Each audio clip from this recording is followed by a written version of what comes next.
കലക്കി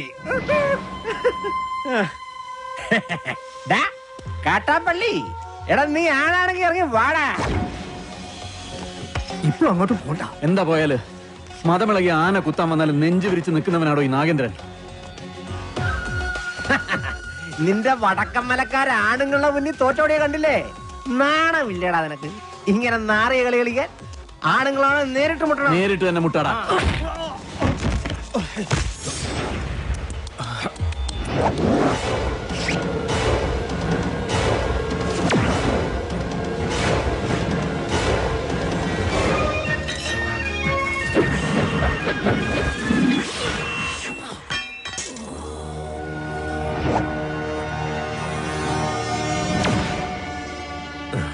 ഇതിനെ നെഞ്ചിന് നേരെ എറിയാൻ അറിയാൻ മേലാഞ്ഞിട്ടല്ല, നിർത്തിക്കോ, ഇവിടെ വെച്ച് നിർത്തിക്കോ. ഇല്ലെങ്കിൽ ബയറുകീറി കോടലി പുറത്ത് വന്ന് അതിനെ പട്ടി തീട്ടിക്കും. നിൻകെ നൻപക്കെ ഗൊത്തില്ല, കാട്ടുപുളി നായിന്റെ പട്ടി മോനെ.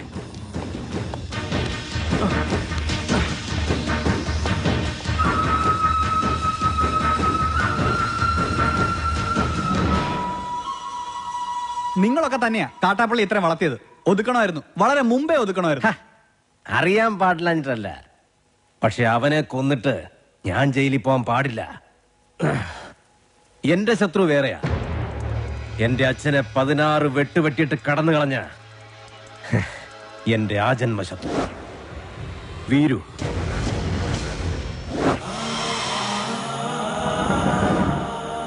അവനെ എനിക്ക് കൊല്ലേണ്ടത്. അവൻ ചതിച്ചതെങ്ങനെയാന്ന് മല്ലയ്ക്ക് അറിയണ്ടേ? ഒരിക്കൽ മസിനഗുഡിയിലെ തോട്ടത്തിൽ നിന്ന് അച്ഛൻ മടങ്ങി വരികയായിരുന്നു.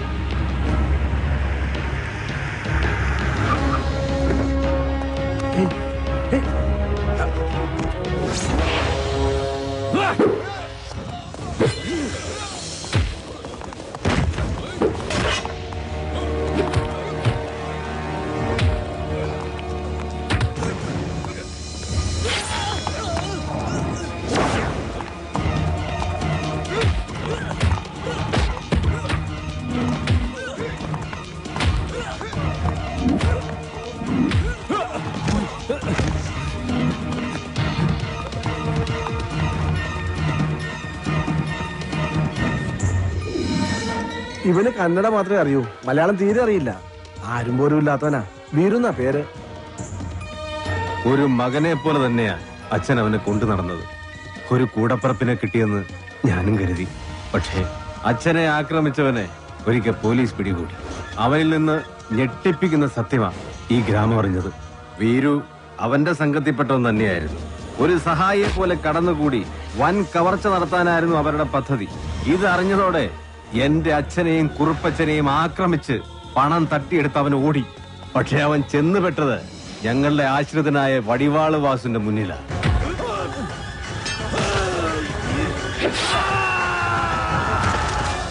രക്ഷപ്പെടാനാവാതെ കാട്ടിലൊളിച്ച വീരുവിനെ അന്ന് രാത്രി പോലീസ് പിടികൂടി. പിറ്റേന്ന് തെളിവെടുപ്പിനായി അവനെ കൊണ്ടുവന്നപ്പോ എല്ലാ കുറ്റങ്ങളും അവൻ സമ്മതിച്ചു. പണം മോഷ്ടിക്കാൻ വേണ്ടിയല്ലേ നീ ഉണ്ണിത്താനെ വെട്ടിയത്? നീ മുദ്ദത്താനെ അതന്നെ ഞാൻ കേളിച്ചു. ഒളിപ്പിച്ചു വെച്ച തൊണ്ടി മുതൽ കണ്ടെടുക്കാൻ പോകുന്ന വഴി അവൻ പിന്നെയും ഒരു ചതി കാണിച്ചു. പോലീസും നാട്ടുകാരും എത്ര ശ്രമിച്ചിട്ടും അവനെ പിടികൂടാനായില്ല. അവൻ രക്ഷപ്പെട്ടു കളഞ്ഞു. പക്ഷെ ദൈവം ഉണ്ടെങ്കിൽ അവനെ എന്നെങ്കിലും എന്നെ കൺമുന്നിൽ കൊണ്ട് തരും. അന്ന് എന്റെ അച്ഛനെ വെട്ടിയതുപോലെ അവനെ വെട്ടിയെറിഞ്ഞ് നാട്ടുകാരുടെ മുന്നിലിരുന്ന് ഞാൻ. അത്രയ്ക്ക് ദ്രോഹമാ ഈ കുടുംബത്തോടവൻ ചെയ്തത്. അവനെ മകനെ പോലെ സ്നേഹിച്ച മനുഷ്യനെയാണ് അവൻ ജീവച്ഛവം പോലെ കടത്തിയത്. അവന്റെ ക്രൂരത നിങ്ങൾക്ക് കാണണ്ടേ? ദേ നോക്ക്.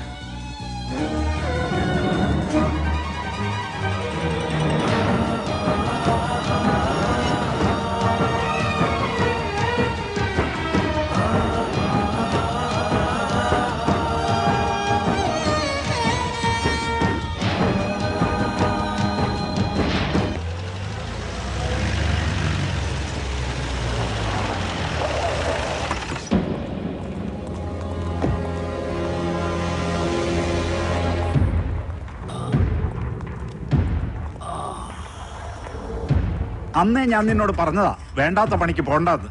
കേട്ടില്ല. ഒരിക്കലും നന്നാവില്ലെന്ന് തീരുമാനിച്ചുറപ്പിച്ചവരോട് ഇനി എന്ത് പറയാനാ? ഇവനെ ആക്രമിച്ചതിന്റെ പേരിൽ മല്ലയ്യക്കെതിരെ ഉടനെ കേസ് ചാർജ് വേണ്ട. ഒരു നിയമത്തിന്റെ രാഷ്ട്രീയത്തിന്റെ സഹായം എനിക്ക് വേണ്ട. നാഗേന്ദ്രനെ ആക്രമിച്ചതിന്റെ പേരിൽ പോലീസ് കേസോ? അത് വേണ്ട. എനിക്ക് ജയിക്കണം. ഈ നാട്ടുകാരുടെ മുന്നിൽ വെച്ച് തന്നെ എനിക്ക് ജയിക്കണം. അവൻ എനിക്ക് വിട്ടേക്ക്. ആ ഡോക്ടറെങ്കിലും ഇവനെ കാര്യങ്ങൾ പറഞ്ഞ് മനസ്സിലാക്ക്. ദേ കല്യാണം കഴിഞ്ഞാ പിന്നെ ഇവനെ നിയന്ത്രിക്കേണ്ട ഡോക്ടറാ. ആ എനിക്കൊരു മീറ്റിംഗ് ഉണ്ട്, ഇറങ്ങട്ടെ. സ്റ്റിച്ച് ഇടണം. അതിനു മുൻപ് മരവിപ്പിക്കാനുള്ള ഒരു ഇഞ്ചക്ഷൻ എടുക്കണം. വേണ്ട, മരവിപ്പിക്കാതെ തന്നെ ചെയ്താൽ മതി. നല്ല വേദന ഉണ്ടാവും. വേദനിക്കണം, നല്ലതുപോലെ വേദനിക്കണം. എങ്കിലേ എനിക്ക് അവനോടുള്ള പക വർദ്ധിക്കൂ.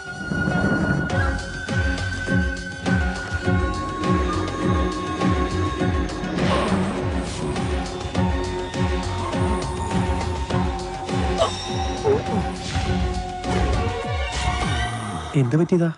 മതമിളകി ആന വന്നപ്പോ നെഞ്ചും വിരിച്ചു നിന്നതാ. അത് കുത്തിവെച്ചും പോയി.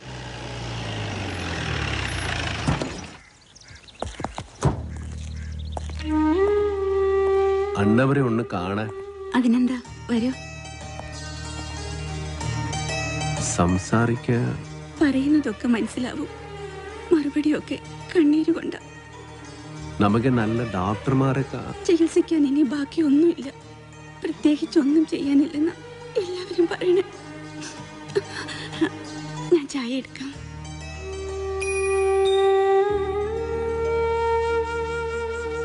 എന്നെ മനസ്സിലായ ഇത് നാണ് വേറു. അന്നവര് മകനെ പോലെ സ്നേഹിച്ച വേറുവനാണ്.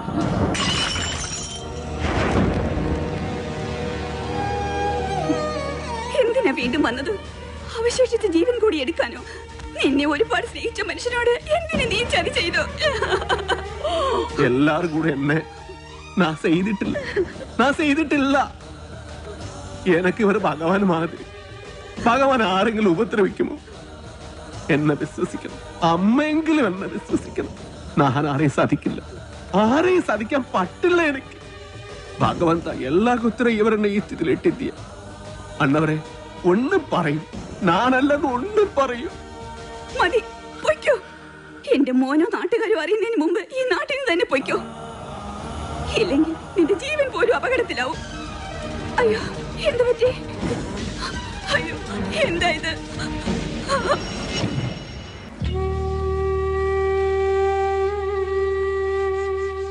ഇതൊരു പ്രോഗ്രസ് ആയിട്ട് കണ്ടാൽ മതി. എന്തെങ്കിലും കേൾക്കുമ്പോഴും കാണുമ്പോഴും ഒക്കെ റിയാക്ട് ചെയ്യുന്നത് നല്ല ലക്ഷണമാണ്. നമുക്ക് നോക്കാം. മല്ലയെ സംസാരിച്ചപ്പോ അച്ഛൻ എന്തെങ്കിലും തിരിച്ചു പറയാൻ ശ്രമിച്ചതായിരിക്കാം. വോക്കൽ കോഡ് ഡാമേജ് ആയതുകൊണ്ട് വല്ലാതെ സ്ട്രെയിൻ വന്നു കാണും. ഞാൻ എല്ലാ ചന്ദ്രമോഹനോട് പറയാൻ പോകുക.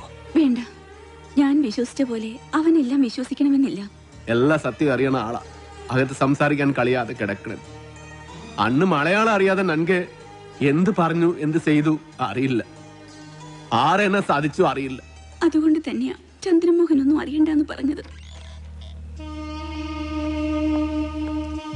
മല്ലയെ എന്ത് പറഞ്ഞപ്പോഴാ അച്ഛൻ റിയാക്ട് ചെയ്തത്?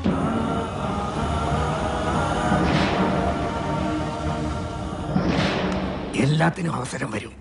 ഇപ്പൊ ഒന്നിനും പോകണ്ട.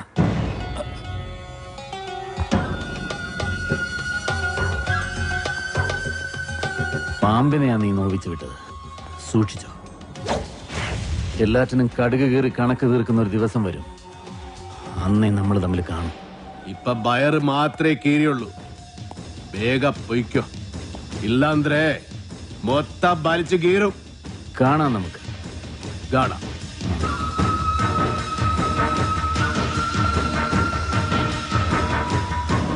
തളർന്നു കിടന്ന് ഉണ്ണിത്താന്റെ മുന്നിൽ ചെന്നു. മല്ലയ്യ കർണാടകയിൽ എന്തോ മന്ത്രം ചൊല്ലിയതും ഉണ്ണിത്താൻ ചാടി എണീറ്റ് കേട്ടെ. ചാടി എഴുന്നേറ്റ് പഞ്ചായത്ത് ഗ്രൗണ്ട് വഴി 2 റൗണ്ട് ഓടി. ഒന്ന് പോടോ. കൂടി വന്നാൽ മല്ലയ്യ ദശമൂലം ദാമൂന്ന് പറഞ്ഞു കാണും. ഉണ്ണിത്താൻ അത് കേട്ടൊന്ന് ഞെട്ടിയും കാണും. ഇപ്പൊ അതൊന്നുമല്ല പ്രശ്നം. ഡോക്ടർ ലക്ഷ്മിയെ കാട്ടാപ്പിള്ളി കെട്ടു, അവ മല്ലയ്യ കെട്ടുവന്നാ. പെണ്ണിന് വേണ്ടിയുള്ള യുദ്ധം ചരിത്രാതീത കാലം മുതലേ തുടങ്ങിയതാ. പണ്ട് അമേരിക്കയിൽ എന്താണ് സംഭവിച്ചത്? ഈ നായിന്റെ മോനെ ഇനി ഞാൻ കൊന്നുകളയും.